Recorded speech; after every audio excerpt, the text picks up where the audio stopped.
Assalamualaikum warahmatullahi wabarakatuh. Alhamdulillahilladzi arsala rasulahu bil huda wa dinil haqq liyudhhirahu 'alad dini kullihi wa kafa billahi syahida. Ashhadu an la ilaha illallah wahdahu la syarikalah wa ashhadu anna Muhammadan abduhu wa rasuluh. Allahumma salli wa sallim wa barik ala sayyidina Muhammad wa ala alihi wa ashabihi ajma'in. Faqala Allah ta'ala fil Qur'anil Karim, a'udzu billahi minasy syaithanir rajim. Bismillahirrahmanirrahim. Qad aflaha man zakkaha wa qad khaba man dassaha. Wa qala aidan, a'udzu billahi minasy syaithanir rajim. Bismillahirrahmanirrahim. Wasari'u ila maghfiratin min rabbikum wa jannatul arduhas samawati wal ard uiddat lil muttaqin. Shadaqallahul azim. Mari kita sama-sama mengucapkan puji syukur pada Allah Subhanahu wa ta'ala. Pada pagi yang sangat mulia ini dan indah ini, Allah masih memberikan kepada kita karunia nikmat iman, karunia nikmat Islam, kesehatan dan kesempatan kepada kita semua, sehingga kita dapat melaksanakan ubudiyah kita, rutinitas kita kepada Allah Subhanahu wa ta'ala, yang telah melaksanakan salat subuh secara berjamaah. Salawat dan salam tak lupa kita sampaikan kepada junjungan alam Nabi besar Muhammad sallallahu alaihi wasallam beserta keluarga dan para sahabat-sahabat beliau. Majelis yang dirahmati Allah Subhanahu wa ta'ala, di hari-hari penghujung bulan Ramadan ini, sebagai umat Nabi Muhammad sallallahu alaihi wasallam, hati umumnya sudah mulai terenyuh, bercampur aduk antara harapan dan kecemasan. Harapan agar ibadah Ramadan kita yang kita lakukan mudah-mudahan diterima oleh Allah Subhanahu wa ta'ala. Kecemasan bahwa mungkin masih banyak kekurangan yang telah kita perbuat untuk kita perbaiki, sedang yang lain hati kita bergembira hampir menyempurnakan ibadah puasa Ramadan kita tahun ini, tahun 1446 Hijriah. Majelis yang dirahmati Allah Subhanahu wa ta'ala, insya Allah 2 hari lagi kita ditinggalkan oleh bulan Ramadan. Para sahabat ketika itu bertanya kepada Rasulullah sallallahu alaihi wasallam dalam hadis qudsinya. Rasulullah terus menangis dan menangis. Menangis dan terus menangis. Salah satu sahabat bertanya, "Kenapa kau menangis wahai Rasulullah?" "Tidak kami lihat seperti ini tangisanmu wahai Rasulullah." Rasulullah menjawab, "Wahai sahabatku, wahai umatku, sebentar lagi kita akan ditinggalkan oleh Ramadan, bulan yang sangat sempurna, bulan kesucian, bulan pemaaf, bulan rahmat." Itu yang saya tangisi.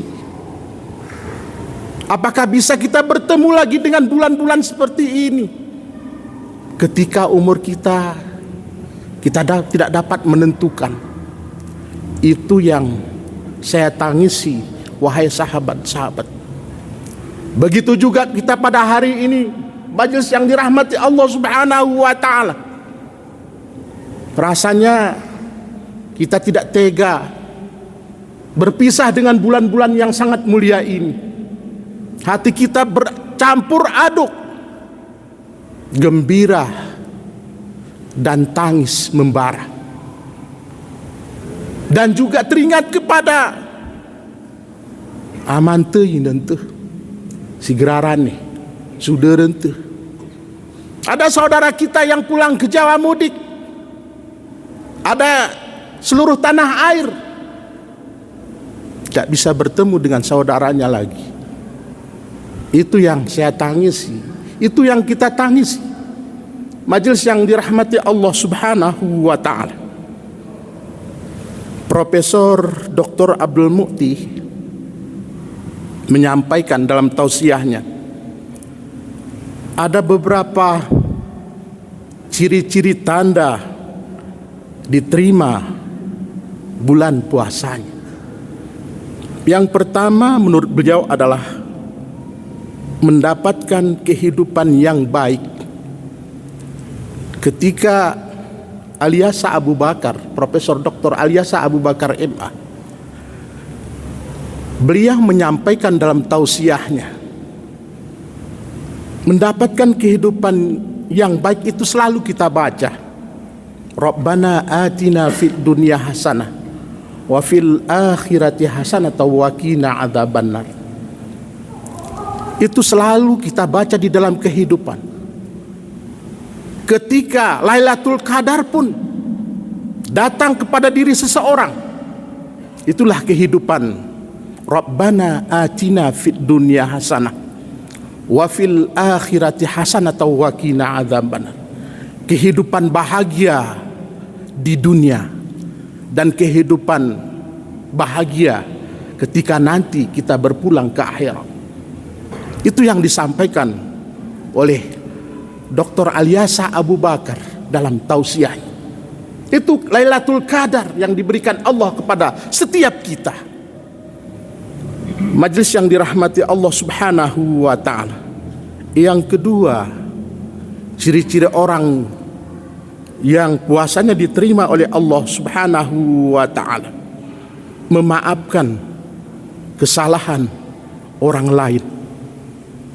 Majelis yang dirahmati Allah Subhanahu wa ta'ala, Allah juga Maha Agung,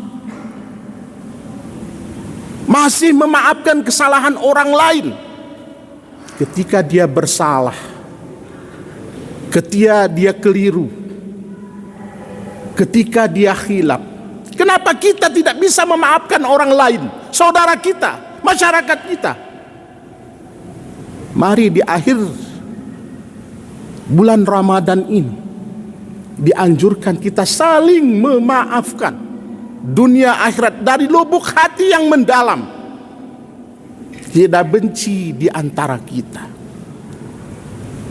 Majelis yang dirahmati Allah Subhanahu wa ta'ala, yang selanjutnya menurut beliau adalah gemar berbuat kebajikan. Ketika kita di dalam bulan Ramadan ini, ada saudara-saudara kita yang kekurangan, ada saudara-saudara yang daib dan lemah, ada saudara-saudara kita yang khilaf, itu selalu kita berikan sedikit harta kita kepada saudara kita. Maka Profesor Hamka mengatakan, ketika Ramadan berlalu, ada di dalam hatinya ketakwaan personal, di dalam dirinya sudah tumbuh. Ramadan itu mendidik untuk tidak pecogah, untuk tidak iri hati, untuk tidak sombong kepada kehidupan ini. Yang kedua menurut Hamka ini adalah ketakwaan secara sosial, murah hati itu, terenyuh hati itu. Ketika orang lain tidak ada apa-apa di rumahnya. Majelis yang dirahmati Allah Subhanahu wa ta'ala, yang terakhir menurut profesor ini adalah dijauhkan dari perbuatan tercelah. Keempat hal ini yang sudah kita laksanakan, yang sudah kita terapkan di dalam bulan Ramadan ini, mudah-mudahan, kata Profesor Alyasa Abu Bakar, berarti kita sudah al-mutatahhirin, berarti kita sudah bersih lahir dan batin. Bukan bersih saja lahir, tetapi juga diiringi dengan batin kita. Mudah-mudahan melalui ceramah singkat ini bermanfaat untuk kami sendiri dan selanjutnya untuk kita bersama-sama. Wallahu muwafiq ila aqwamit thariq. Assalamualaikum warahmatullahi wabarakatuh.